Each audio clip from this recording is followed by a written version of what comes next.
오늘 의원총회에 처음으로 후보님께서 참석해 주셨습니다. 후보님과 우리 당 의원님들과의 소통의 자리가 되고 또 단일화와 관련해서 보다 진전된 논의의 장이 되기를 바랬지만 그렇지 못했습니다. 지금까지 실무적 과정을 진행해온 사무총장으로서 제 심정은 참담하다는 말이 모자랄 정도로 충격 그 자체입니다. 무도한 이재명 세력에 맞서 승리하는 것이 우리에게 주어진 최우선 과제이기 때문에 그동안 후보님이나 후보님 캠프에서 말씀하시는 여러 부분 중 오해나 왜곡이 있는 부분에 대해서 사실관계를 구체적으로 따져서 반박하거나 하지는 않았습니다. 그러나 오해가 또 다른 오해를 낳고 불신을 키우고 있는 상황은 막아야겠기에 팩트체크 차원에서 몇 가지 설명을 드리고자 합니다.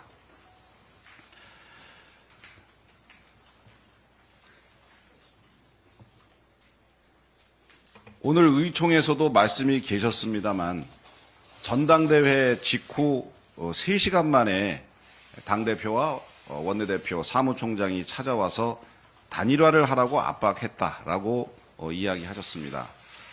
우리 당원들조차 이 말이 사실이냐 믿지 못하겠다라는 말씀들을 하고 계셔서 설명을 좀 드립니다. 전당대회 직후에 저희 3인이 김문수 후보 캠프를 찾아가서 후보실에서 김문수 후보를 만난 건 사실입니다. 그날은 사실 가기 전부터 오늘은 단일화 얘기 같은 거 절대 하지 말고 덕담만 하자, 축하 인사하자 이렇게 하고 갔었고 실제로 덕담만 하고 축하 인사하고 커피 한잔하고 올 생각이었는데 당시 그 자리에 착석해 있던 김재원 후보 비서실장이 결심사항이라고 쓰여진 프린트되어진 A4 한 장을 후보님께 갖다 드렸습니다. 거기 맨 위에는 선대위원장 해서 한동훈 후보 등 같이 경선을 치렀던 후보들의 이름이 쭉 나열되어 있었습니다. 그래서 첫 번째 말씀하시기를 선대위원장에는 한동훈 후보, 누구 후보 이런 식으로 하겠다라고 말씀을 하셨는데 인원이 좀 많다 보니까 참여했던 권영세 비대위원장님께서 2차에 경선했던 한 4분 정도만 하시고 또 황우여 선관위원장이라든지 또 원로분이라든지 이렇게 해서 하시는 게 어떠냐라고 말씀을 하셨는데 아닙니다. 그냥 하셔야 된다라고 얘기하셔서 거기 있는 비대위원장님이랑 저랑 권성동 원내대표랑 네 알겠습니다라고 했습니다. 그리고 그 선대위원장 명단에 대해서는 그 이후에 저희가 비대위를 통해서 이미 구성을 했다는 것은 잘 알고 계실 겁니다.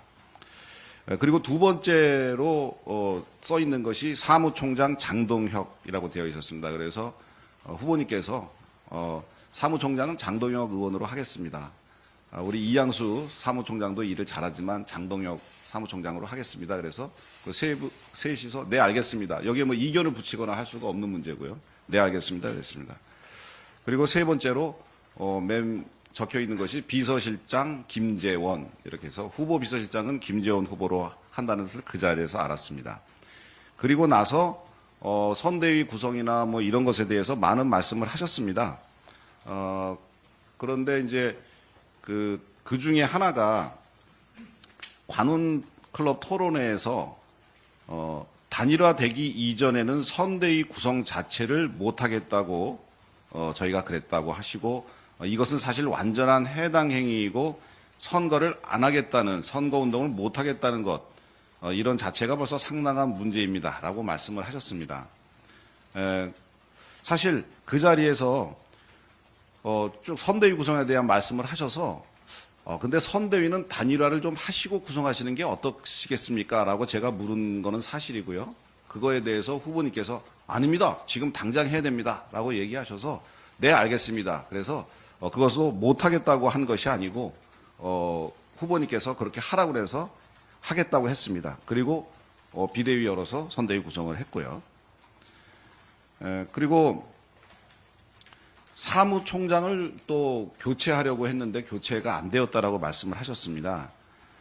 사실 사무총장 교체를 5월 3일 저녁에 그걸 같이 있을 때 후보님께서 말씀하셔서 저는 돌아와서 바로 사무실 총장실의 집기 제 소지품들을 정리를 해서 모든 물건들을 다 뺐고요.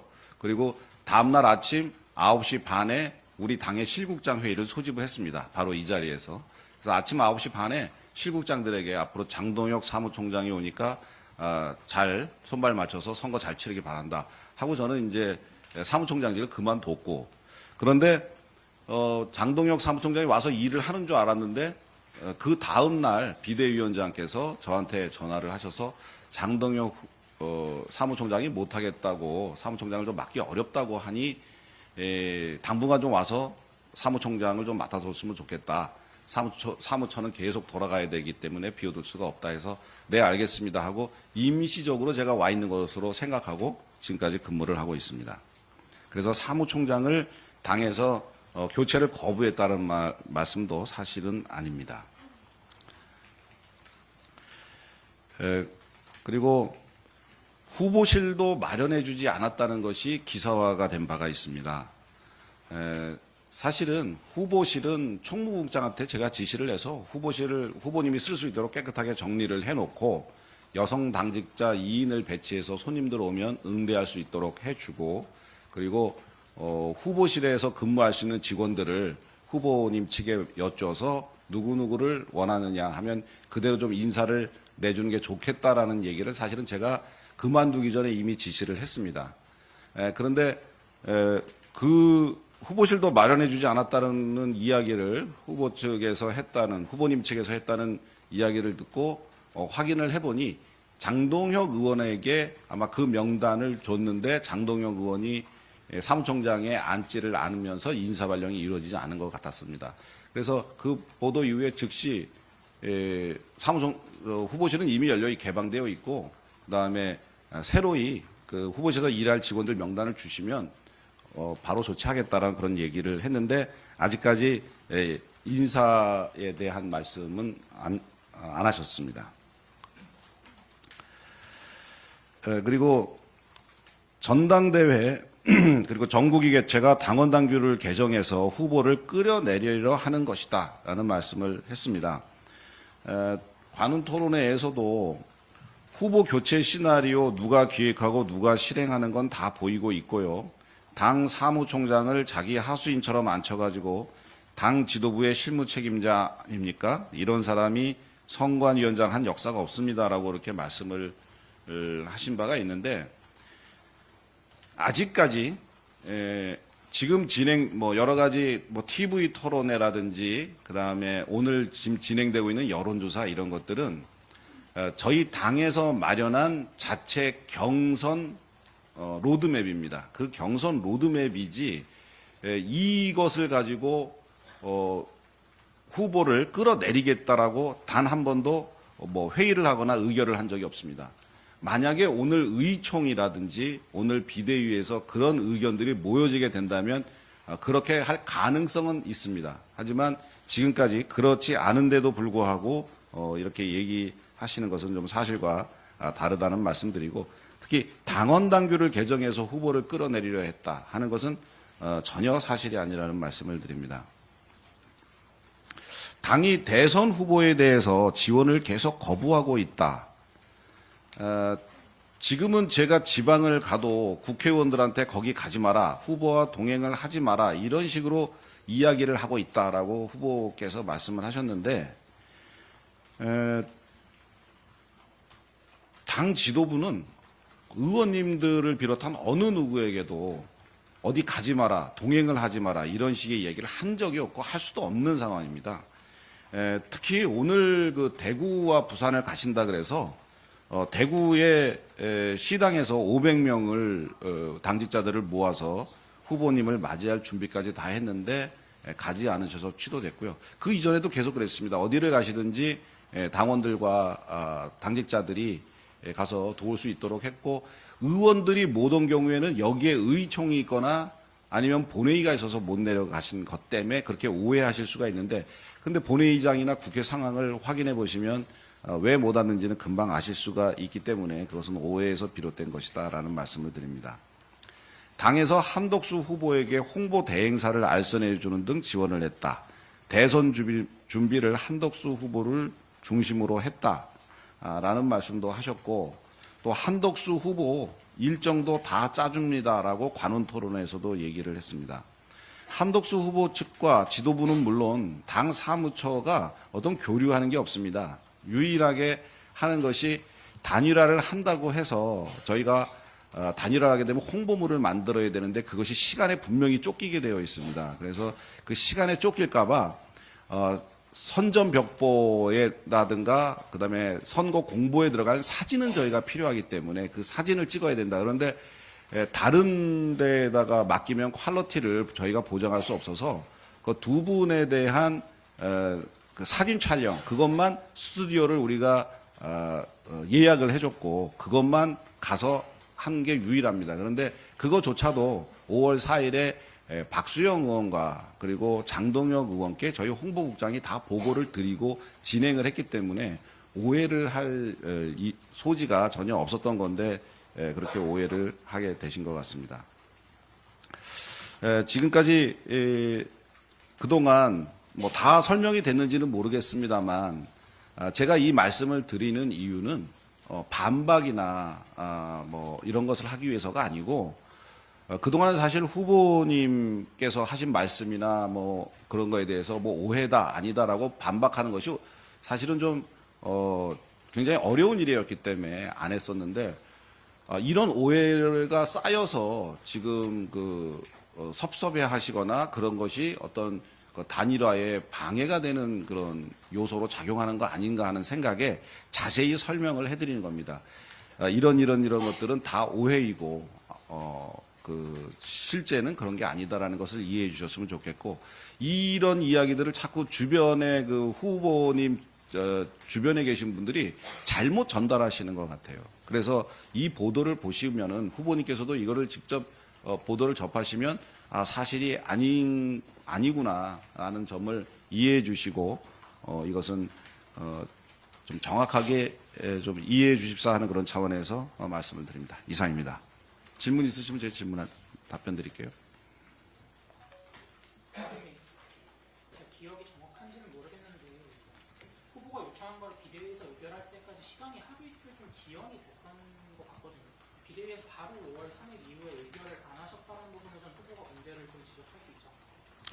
그 비대위라는 게 이제 월요일하고 목요일 날 저희가 예정되어 있기 때문에 항상 텀이 좀 있습니다. 뭐 긴급 비대위를 연다고 해도 특별한 일이 있어도 매일매일 비대위를 열 수는 없고 한 2, 3일 간격으로 좀 여는 거거든요. 그래서 그 정도의 기간, 하루 정도의 기간, 이틀 정도의 기간은 이해해 주시는 게 좀 당연한 거 아닌가 하는 생각이 들고 그것은 또 후보님도 정당 생활 오래 하셔서 잘 알고 있으리라고 생각합니다.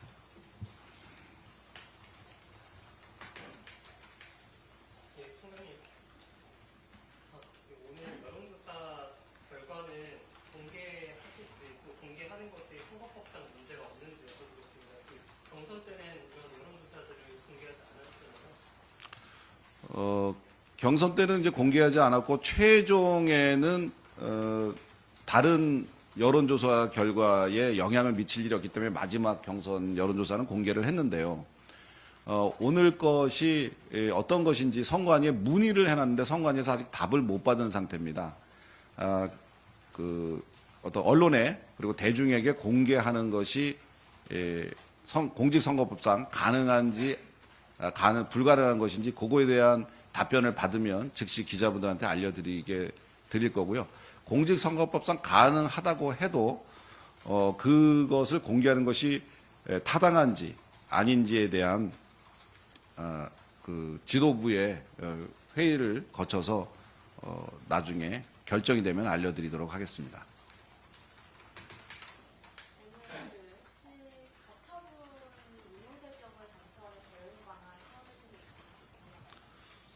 가처분 신청은 인용이 되면 만약에 그 전국위원회를 열지 못하게 되기 때문에 그렇기 때문에 그냥 김문수 후보로 좀 쭉 가는 거고요. 물론 이제 최종적으로 뭐 판단은 비대위에서 또 하겠지만, 그리고 만약에 기각이 되면 뭐 당에서 앞으로 추가적으로 어떤 절차를 밟을 수 있는 상황이 되고요. 그렇습니다. 팀장님, 추가적으로 밟을 수 있다는 절차가 혹시 후보 교체인 걸까요? 만약에 단일화 여론조사 결과가 김문수 후보님이 높게 나왔으면은 뭐 후보 교체 같은 건 할 일이 없는 거고요. 네, 만약에 한덕수 후보님이 더 높게 나온다 하면은 그 다음 절차를 밟느냐 안 밟느냐는 그 뭐 비대위원회의 의견, 그러니까 집단지성에 의해서 움직이는 거죠. 지금은 아직 결정된 바는 없습니다. 네. 지금 김문수 후보 측에서 신청을 한 게 5일에 공고하는 것과 7일에 공고한 전국위원회와 전당대회지 않습니까? 근데 그게 만약에 개최를 하지 말라고 법원이 실제로 판결을 한다 하더라도 그 추후에 당이 소집하는 전당대회는 수령부에서 개최할 수 있는 거 아니에요? 법원의 판단과 지금 뭐 전당대회와 전국위원회 다 가처분지성을 내놨기 때문에 뭐 그 한 건 한 건 따로 하는 게 아니고 종합적으로 심사를 합니다. 지금 내놓은 가처분에 대해서. 그래서 그 결과에 저희는 따르면 됩니다. 전국위가 내일 예정대로 열리게 되면 만약에 한덕수 후보가 2위라는 그 상황을 반영해서 지명 처리하는 거 한 번, 그리고 최종 후보를 새로 지명하는 거 한 번, 두번 열리게 그거는 아직 일어나지 않은 일이기 때문에 가정에서 설명드린 것은 좀 적당하지 않은 것 같습니다. 당 일각에서는 끝내 단일화가 안 되면 당이 이제 후보를 내지 않는 방안까지 얘기가 나오는 이 부분도 지도부에서도 실제로 검토를 했습니다. 아직까지 검토된 바는 없고 그다음에 제가 말씀드릴 사안은 아닌 것 같습니다. 팀장님, 그때 기호에서 단일화를 해야 되는 이유로 당원들 87% 정도가 찬성을 한다. 근데 이게 그 응답률이 33% 정도밖에 안 되더라고요. 이제 응답률 자체가 낮은데 설득력이 있느냐 하는 생각이 좀 들고요. 그 첫 번째 거부터 말씀드릴게요. 87%가 이제 높았는데 응답률이 한 33%라고 했는데 대단히 높은 수치입니다. 보통 선거를 막 그 8명의 후보가 또는 4명의 후보가 막 그 표를 얻겠다고 전국적으로 선거를 하고 투표 동료를 하고 그래도 50% 정도밖에 안 나오거든요. 그런데 이것은 어떤 사안에 대해서 해야 되냐 말아야 되냐인데 거기에 대해서 33%면은 대단히 높은 수치다라고 생각하고 보통 10% 이상만 돼도 당원의 10% 이상만 돼도 그것은 그 상당히 당 지도부가 중요하게 판단해야 될 만한 그런 사안입니다. 그리고 한 가지 더요. 그리고 이제 한덕수 후보께서 이제 11일까지 단일화가 안 되면 사실상 분명 세력을 갖겠다라고 했는데 이 말이 무슨 이제 김문수 후보 단일화가 이미 된 게 아닌가. 그것은 뭐 한 후보 측의 그 발언이기 때문에 제가 언급하는 것은 바람직하지 않은 것 같습니다. 이 정도 하시죠? 하나만. 여론조사 보통 단일화할 때는 양 당사자 간 이제 합의에서 보통 뭐 문항이나 횟수나 시기 같은 거를 다 조절해서 이제 받아들이잖아요. 근데 이번 경우에는 시간 때문에 그런 거지만 당이 주도해서 한 번으로 끝나는 건데 그걸 근거로 만약에 후보 교체를 하게 되면 나중에 중간성 논란이 있을 것 같은데 지도부 의견이 있나요? 지금은 그 당이 마련한 로드맵이고요. 단일화 로드맵이고 그 단일화 로드맵은 후보들의 합의가 있었더라면 되게 좋았을 텐데 합의가 없었기 때문에 당이 자체적으로 마련한 겁니다. 그래서 정당성을 확보를 하고 있고 여론조사 1회라고 해서 얘기를 하셨는데 샘플 수가 뭐 1000샘플, 2000샘플이 아니고 그보다 되게 많기 때문에 그것은 충분히 여론을 반영한 거고 그리고 당원도 당원에 대한 것, 국민에 대한 것을 별도로 하고 있기 때문에 충분히 여론과 당심을 반영하는 조사 자료라고 생각합니다만 질문 중에 그것을 나중에 어떤 자료로 사용하느냐라고 물으셨는데 그건 아직 결정된 바가 아니기 때문에 참고해서 이해해 주시면 감사하겠습니다.